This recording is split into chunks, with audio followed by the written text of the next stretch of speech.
नाज़रीन, रोहड़ी वेझो हज़रत ख्वाजा ख़िज़र जो तारीख़ी आस्थान बेध्यानी सबब उजड़ण लॻो, पर उनखे बचाइण लाइ के बि उपाउ नाहिनि वरिता विया। तफ़सील लाइ ॾिसूं था सिंध टीवी न्यूज़ जे रिपोर्टर एडी घुञो जी रिपोर्ट। रोड़ी ऐं बखर जे विच धारे सिंधु दरिया जे ॿेट में ख़ूबसूरतीअ जा मंदर पेश कंदड़ हज़रत ख्वाजा ख़िज़र रहमतुल्लाह अलैह जो आस्थान वाक़ई आहे, जंहिंखे दरिया जो नबी ज़िंदा पीर बि सॾियो वञे थो।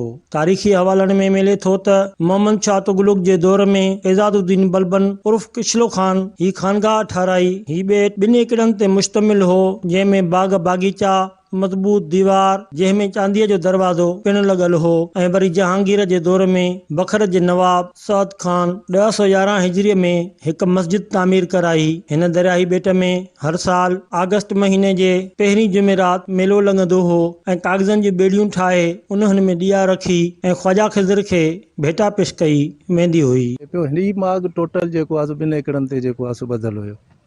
हिते हिकिड़ो खूह बि हुयो, ॿिया बाग हुया, वण लॻल हुया, तमामु आसाइश हुई वॾी। हिते हिकिड़ी हिंदुनि जी गार ठहियल हुई, जंहिंमें लेटी जेको आहे सो अंदरि वेंदा हुया। उन मां वटि फ़ोटू बि आहे।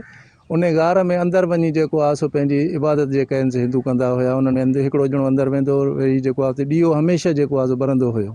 1956 में जॾहिं जेको आहे हिते बोर्ड आई त सॼो जो सॼो जेको बि हिते स्ट्रक्चर हुयो, मस्जिद हुई, ॿियूं जेके चीज़ूं हुयूं, उहो सभु जेको आहे सो उॾारे जेको आहे सो खणी वई। सो उन वक़्तु तमामु हिते जेको आहे हिकिड़ो ख़ूबसूरत जेको आहे सो चांदीअ जो जेको आहे सो दरवाज़ो हिन तरफ़ खुलंदो हुयो, माण्हुनि जी रश हूंदी हुई। उन खां पोइ ही माग जेको आहे सो सफ़ाई ख़तमु थी वियो, हिन तरफ़ कोई रुझान नथो ॾिए पियो।